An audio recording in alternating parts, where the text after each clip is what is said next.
I'm Narelle Todd. And I'm Essie Susan Smith. We are the self-publishing author and marketing duo that has sold over 2 million books. But we didn't start out knowing how to sell books. Fast forward past many failed promotions and a lot of lessons learned, you will see how we went from self-publishing newbies to hitting the New York Times bestsellers list and making the USA Today bestsellers list 19 times and counting. We created the Get My Book Out There podcast to give you simple yet effective marketing strategies to increase readership and book sales, so you know what to do, when to do it, and how to do it, as well as some tips for staying mentally and physically well. Let's get started. This week we're looking at 3 things that you must have when you're doing a new release, sending a book out, republishing, whatever it is, but the 3 marketing must-haves for your book. So before we get into it, we do just want to preface this with that we're making the presumption that you know that you need to have a really good quality cover, you need to have a really good blurb, and you need to have a good book. Those things aside, we're presuming that's happening. So these are 3 marketing things that you need to have in place apart from those 3 things. So let's get into them. Our first one is an email list. So you need to make sure that you are building your email list so that you can email out to people and let them know that you have a new book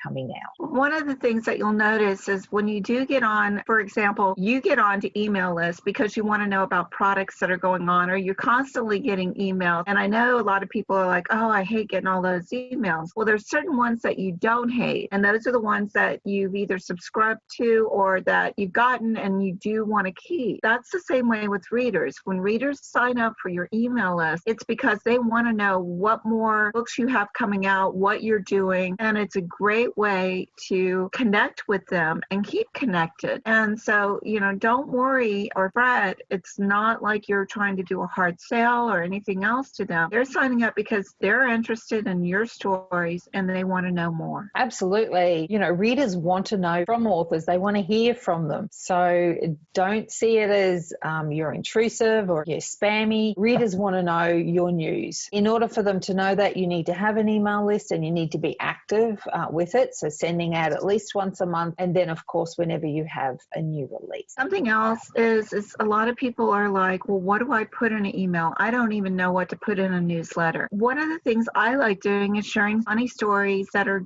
basically going on in my daily life. And in the last one, I shared a story about 3 baby squirrels. It's amazing by adding the photos in there. When you add photos and tell that little story that's going on, you're giving them a piece of your life and something that takes them away, but you're also giving them a glimpse of something else. And it's not all buy my book, buy my book, buy my book. It's like I said, for me, it was a story about how my son is an inspiration for one of my characters. And here's an example of it because he's rescuing these baby squirrels. And then I've got all of his other pets that are in there. And you can do this without becoming too personal, yet you are personal. You're relating to the readers. I get so many emails back from, oh my God, I love looking at the photos that you post. And, this last one, oh, that baby squirrel story was just what I needed. It's sharing those little glimpses that are above and beyond your stories or inspirations for your story. Now, one of the questions that people may have is, how do I build my newsletter list? One of the best ways is to join group promos, and a service that,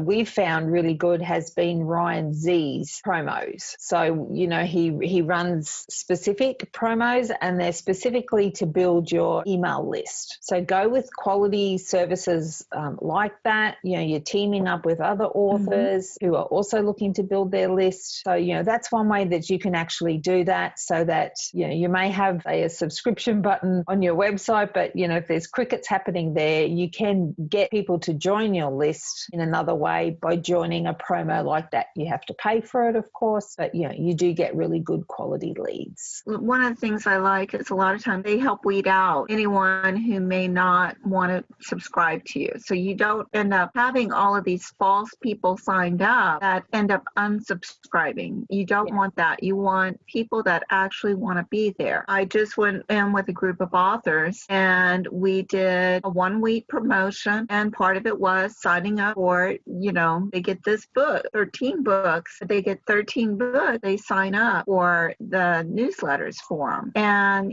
one of the things I want to do is to make sure that they have that option. I'm not going to make you sign up. I want you to sign up because you want to know more about my book. And I feel pretty strongly, just from like the email that I received this morning, it's always, one of those, oh my God, I don't want to wake up. And then you wake up and you have this great email where a reader says, I've been rereading your stories for years. Just the fact that they say I'm rereading your stories is a huge compliment. But she says, I reread your stories and I can't thank you for helping me, through a difficult time in my life. And so these are people that you want that are going to be with you year after year after year. And it's because they're interested in what you have to, your books and what you have to say. Absolutely. And you alluded to our second tip there for the second thing that you absolutely must have in your marketing, and that is to work with other authors. So, collaborate with other authors, ask them to do a newsletter swap where they promote your new release book in their newsletter. You do the same for them. See other authors as collaborators rather than competitors. Connect with people. Find out, who's in your niche. You can only ask and they can only say no, but most likely they will say yes. Because they understand the strength when we all work together. And you figure if you have 2,500 people, I'm just throwing out a number, but if you have 25 people or 2,500 people on your mailing list and they have 3,000 on theirs and another one has 4, then that's that much larger a group. Readers love it when you're promoting other authors because they help find new authors that way. Yeah. So when you are looking for other authors to collaborate with, just make sure that you're looking for authors who are a similar quality to you, similar story, similar values, just so that you keep the trust of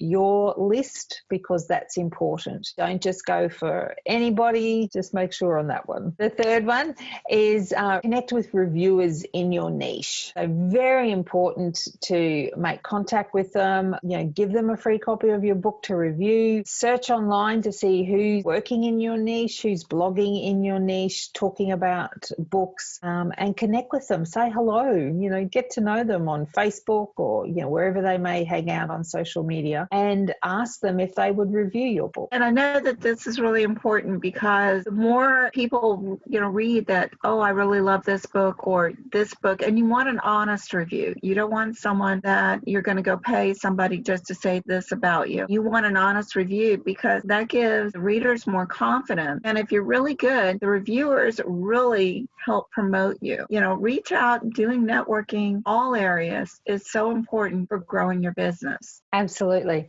And if you're stuck and you're thinking, well, who's a good reviewer? Who should I use? Often in the front of books by other authors. So if you think of the top authors in your niche or your genre, have a look in the front of the book and they'll have reviewers and like a snippet of a review there. So that could be your starting point, going, okay, well, I know these are quality reviewers. Do a Google search, if nothing else. See what reviewers are working with authors that you like and you enjoy reading. Check out sites like Goodreads.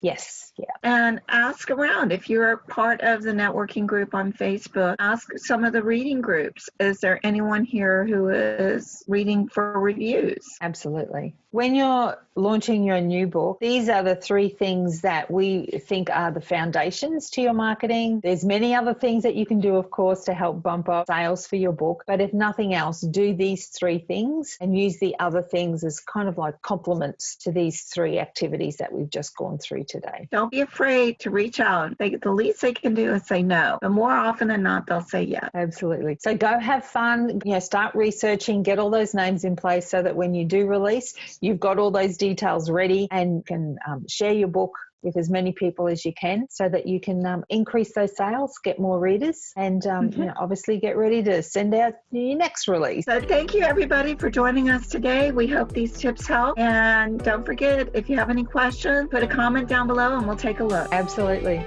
See ya. Bye, everyone. Hey, thanks for joining us today. We've got way more information we want to share with you to increase your book sales. So please come and join me at facebook.com. Get my book out there.